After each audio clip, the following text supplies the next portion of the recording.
No Mercy back on the show. What's going on, man? Alright, bro. Good, good. Let's start off first, man. The bantamweight division is pretty crazy right now. If you look at the fighters, the top 10, take the belt away, no belt. How would you rank the top 5 fighters in the bantamweight division right now before December? Сейчас такая сумасшедшая ситуация в дивизионе. И, в принципе, если бы сейчас никто не был чемпионом, никого не было бойца, как бы ты пятерку лучших распределил от первого до пятого?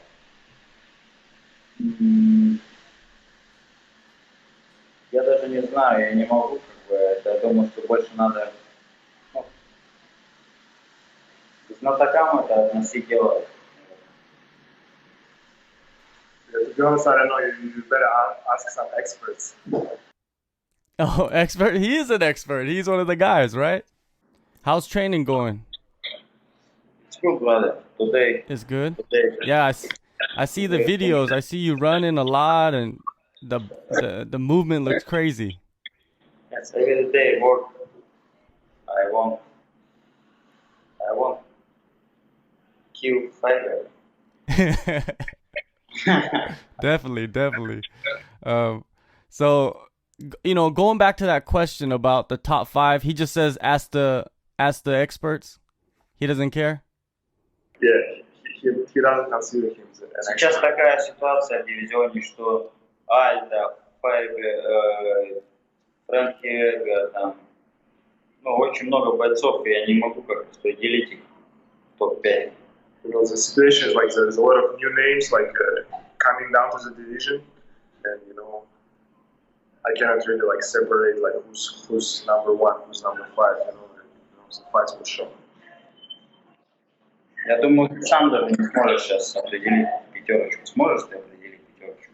I think even you cannot do it. Can you name top 5? You want me to do it? Yeah. I don't believe in the rankings. I believe that there's just the top 5 fighters, and right now it's him, Cejudo, Marlon, Munoz, and top 5. Corey. Top 5. Him, no number 1 top. Yeah, he wants you to rank them. Oh, you want me to rank them? I don't know who would be number 1, to be honest with you. If you take the belt away, I think everybody's pretty similar. December, you'll find out who's number 1. Да. It's very good. December, the first fight. I want to ask you about Sterling.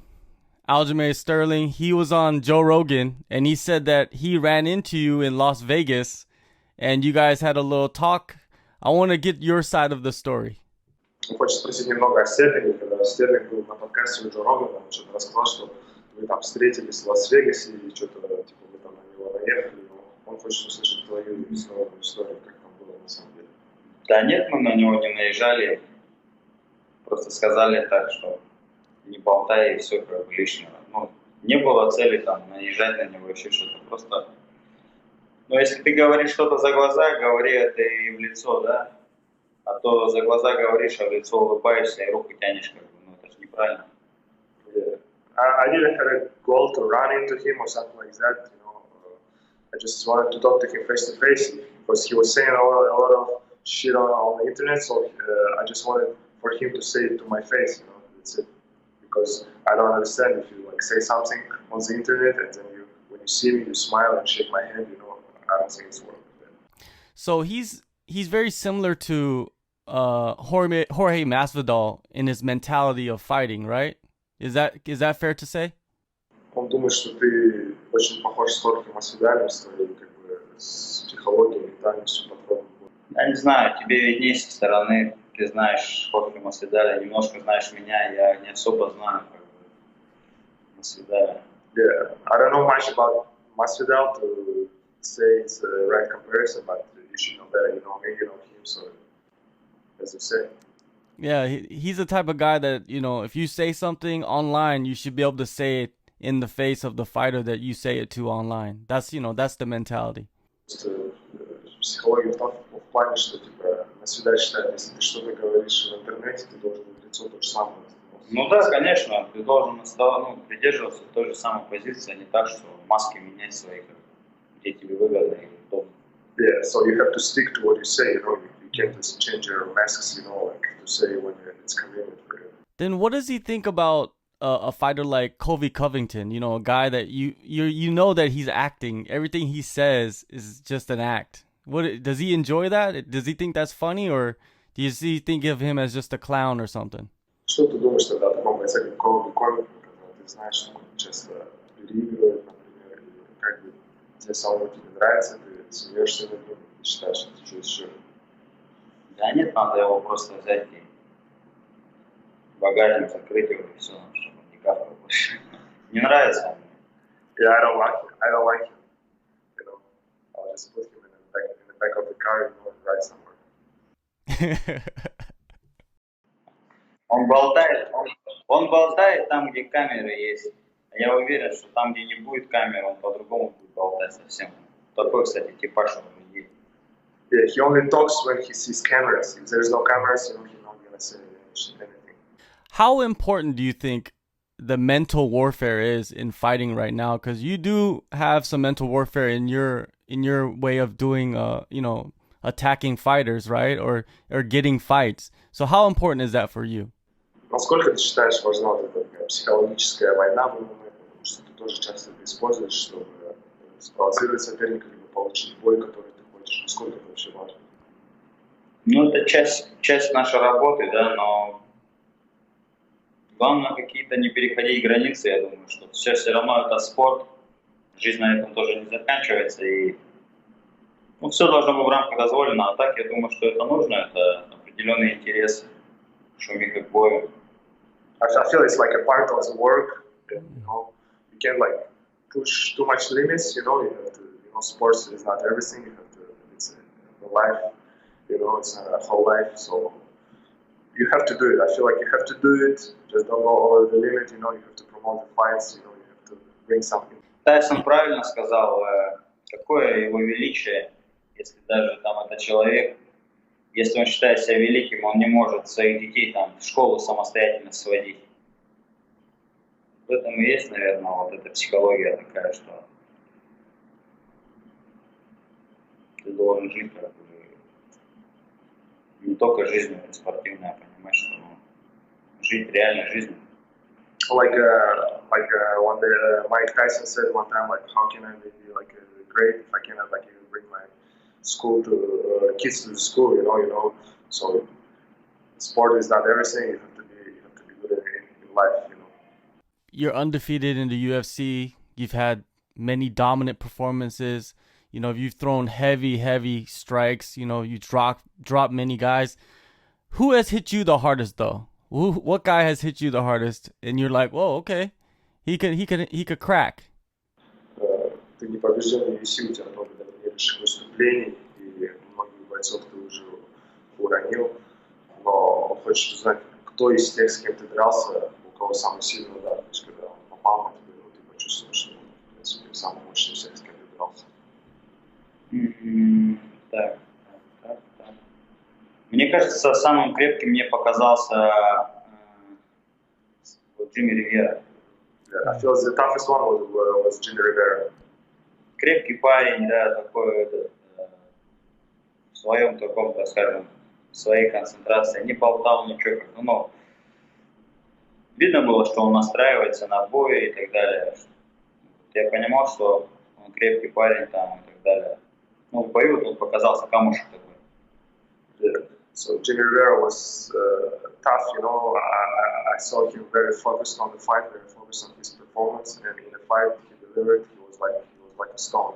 Now you got Faber coming up. You know, Faber, he returned from out of retirement and got a knockout. You know, watching that fight, what did you think of the performance he had? Сейчас впереди у тебя Фейбер, он возвращается после победы нокаутом. Что ты думаешь о его выступлении в прошлом? Я не могу назвать, что там это, что я удивлен или восхищен его выступлением.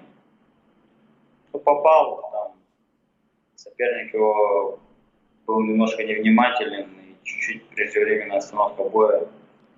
Но меня не впечатлил этот поединок, и так же, как и Файбер, в общем, не впечатляет меня. Его волосы будут мне мешать опять в бою, придется его как Досона за кучеряшки его ловить. Пусть поброется.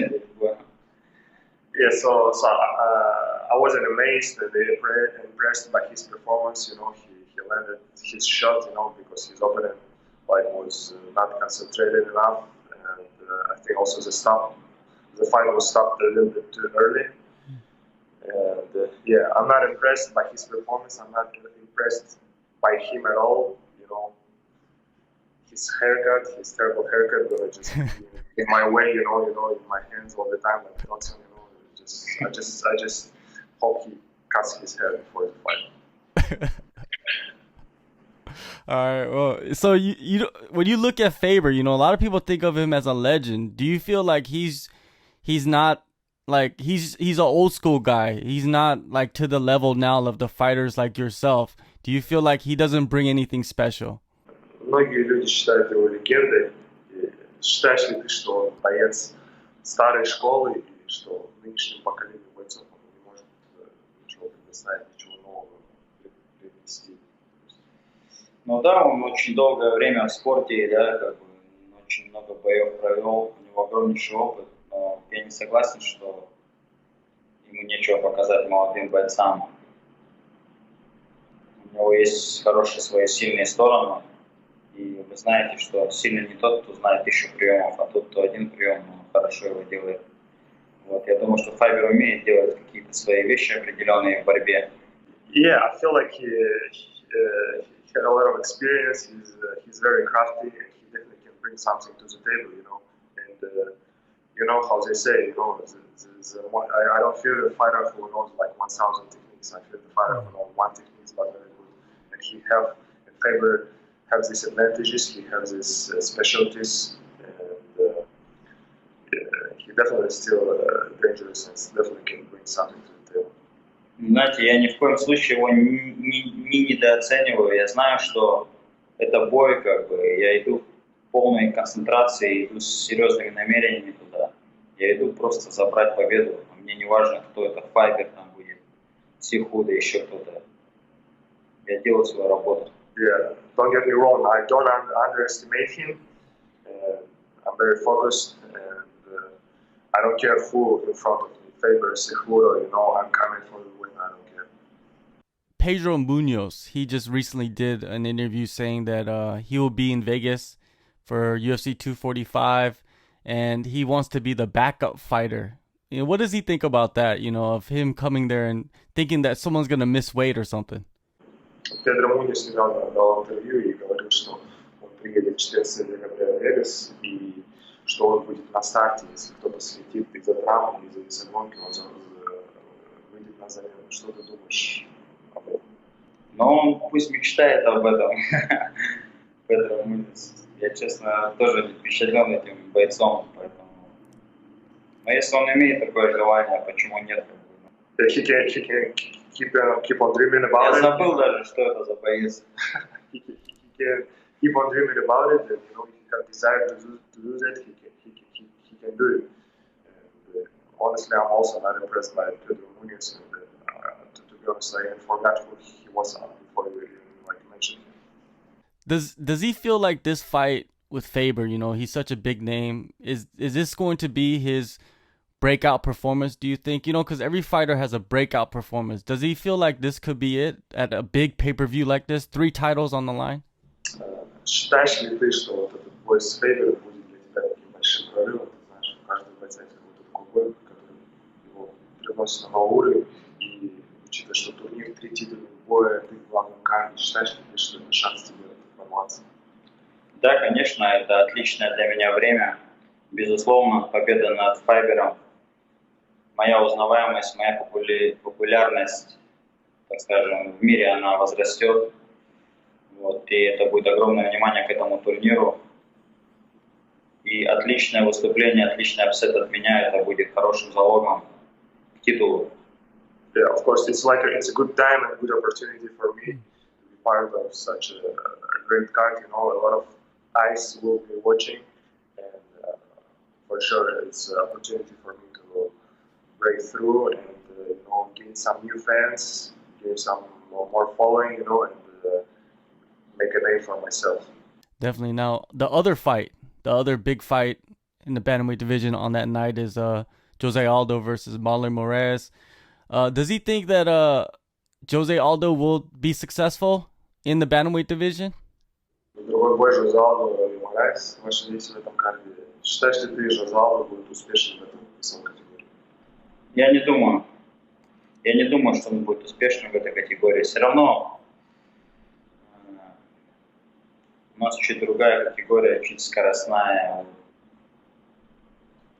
Если ты не достиг там больших высот, я не думаю, что он здесь достигнет больших. Ну, на сегодняшний день как бы все равно возраст, время берет свое. Да, это известный очень боец, тоже легендарный.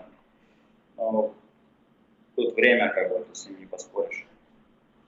Yeah, to be honest, I don't think he'll be successful in this division, because this division have different standards. You need to have speed, you need to have like a high pace, and if you're now not at the highest level at the featherweight division, like at the top level, then it will be hard for you in the bantamweight division too. So he's a legend of the sport. He's done a lot of great things, but if we're talking about today, I don't think it's a good idea anymore. What has the UFC said about this fight? You beat Faber. Let's say you knock him out in the first round. Did they talk about a title shot? Has that been discussed with the UFC? What is the plans for early next year? Были ли какие-нибудь разговоры с UFC, что если ты, допустим, Фейбера накрутишь в первом раунде, ты будешь следующим, или что вообще что-нибудь обсуждалось? Нет, такого не было, что прям... Если бы, конечно, не сказали, если я в первом раунде выиграю, то я следующий буду за пояс, то, конечно, мы бы выиграли в первом раунде. Вот. Такого нет. Но я думаю, что бой этот будет показательный, и мое выступление тоже по-любому будет, за этим будет следить, я думаю, руководство. Посмотрим дальше, кто будет пояс, как будет, я думаю, что дальше будет видно. There were no promises made and anything like that. If they would have told me like I'll get a title shot if I knock him out in the first round, then I will do it. But like my performance, I think everything they will look closely to this fight and look at my performance, and then everything will be decided after this event. It seems like Cejudo's not gonna come back anytime soon because I don't know, maybe he's injured. I don't know. It's a weird situation. Would he be comfortable fighting, the legends, like Dominic Cruz? Maybe he comes back, maybe Frankie Edgar or Jose Aldo. Is he interested in those fights, like just to keep him busy? Так как Cejudo, возможно, не скоро вернется, и, возможно, в этот дивизион, и это может отсрочить шанс подраться за титул. Пока, допустим, титул состоится, будешь ли ты заинтересован в боях с легендами, Cruz, Edgar или даже Jose Aldo?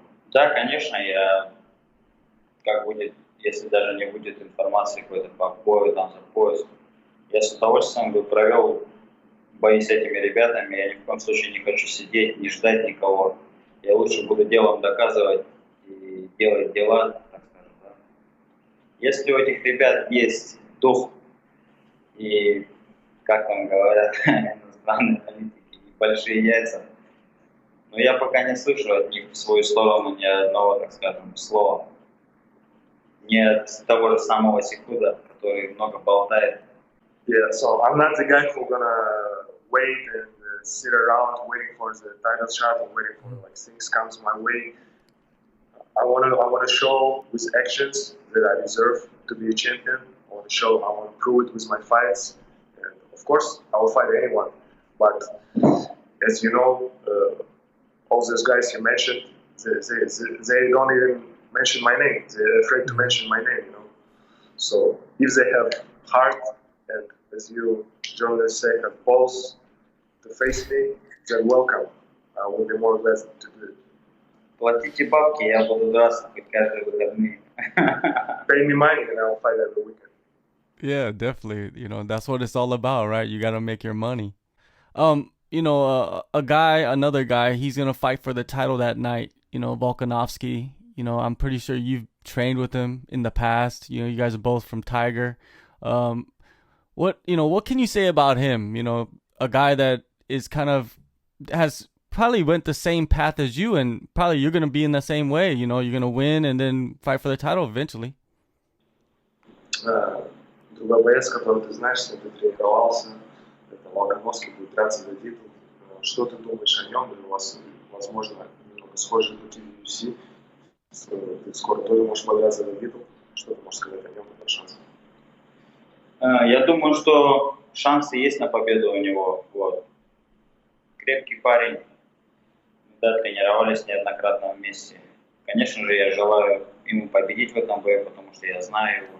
У него очень крепкий оппонент, Макс, да, тоже знаю, что сильный, разносторонний боец. Но я думаю, что если ты реально хочешь чего-то в этой жизни, ты это докажешь делом, да, чего ты стоишь. И шанс на победу есть у всех. Я думаю, что Алекс может победить в этом бою. Конечно же, я желаю ему победы. Yeah, I think Alex have good chances to win. You know, yeah, I trained with him a lot in the past. He's a very tough guy, and I know him good, and I wish him success. I wish him to become a next UFC champion. And he had a tough task ahead of him. Max always proved to be very universal and high-level fighter. But you know, in this world, if you wish something really bad, if you work hard for it, you know, you always have a chance to get it. All right, my last question is for both of you. Okay, Tiger Muay Thai, if you look at it, you got Peter, you got Alex, you got Israel, you got Dan Hooker, all those guys. They all train there extensively, and you guys are at the top of the game. You know, does it kind of blow your mind a little bit? Like how you guys have so many fighters now in the UFC just doing so well? Сейчас очень много бойцов, которые тренировались, либо тренируются в Тайге, сейчас очень успешно выступают в UFC. И удивляет ли тебя это как-то, или как-то считаешь, что так и должно быть? Ну, да, сюда приезжало как бы много, да, ребят, но как бы все равно начинали по-разному. Здесь, как-то, скажем, перевалочный пункт, такой лагерь, куда люди приезжают готовиться. Я сюда приехал, когда у меня не было ни одного практически профессионального боя, и я по сей день приезжаю сюда. В этом и заключается, что когда человек... Если я сюда приезжаю, значит, меня здесь все устраивает. Вот. Ребята, да, там, для них дома создают тоже условия, как бы мы развиваемся, дома у нас также есть условия для тренировок, но именно в Таиланде просто мне нравится. Абстрагируешься от дома, есть все условия для тренировок, восстанавливаешься и так далее. Like everyone have different journey, like all the fighters you name, everyone have different journey. And yes, at some point, a lot of great fighters trained at Tiger, and a lot of great fighters training at Tiger now. You know, for me, it works very well. You know, because this is a place where I can come and turn on my fight camp mode. You know, just concentrate on the fight and go hard. And I came here when I was an amateur first time, and ever since I'm coming back for my every fight camp here. And of course, like if you're talking about other fighters, they also have their team back home, you know, who also like for sure like have a big impact on them. You know, Tiger is a great place, you know, just like you know, like for a lot of fighters, it's like how you say, like a stepping stone or something like this. And yeah, for me, it's like great. That was his answer. Там даже плакат мой висит на Тайгере, понимаешь? Yes, there's even like a big, huge poster at the Tiger front of his picture, you know. Yeah. So this is the level, and he came Faber, here. where you, Faber? I coming. And he came here first time 5 years ago when he had no fights at all. So yes, it tells you something about this place. Yeah, definitely. What about you, Sayat, man? It's just incredible what something must be in the water. Like, what are you guys feeding everybody over there? For me, like as a Tiger employee, as a Tiger part of the Tiger family, it always goes to bring the gym to the highest level, to make sure it's up to the highest standards. You know, like as my job as a manager, I always try to bring some high-level guys to come here and train. And what Tiger do is gives a platform, gives a training ground, and gives all this how do you say, just give you a chance to train hard, to work hard, and get the results. Tiger take care of the fighters, and it's just a place where a lot of great athletes and fighters come with the same goals, and they just help each other and grow together. It always helps to have someone around you with similar goals, with high aims. And, to be honest, this place not for everyone. You can see fighters come here and not being successful too, but it's already proven that you can come here, you can prepare for the highest level fights, and you can win belts, you can perform on a high level. And, from now on, I believe it's just the beginning. It's just going to be a bit better from now on. All right, well, December 14th, UFC 245, Las Vegas. Peter, thank you so much for the time. Syed, I appreciate everything, all the help that you always give me. It's going to be a crazy one.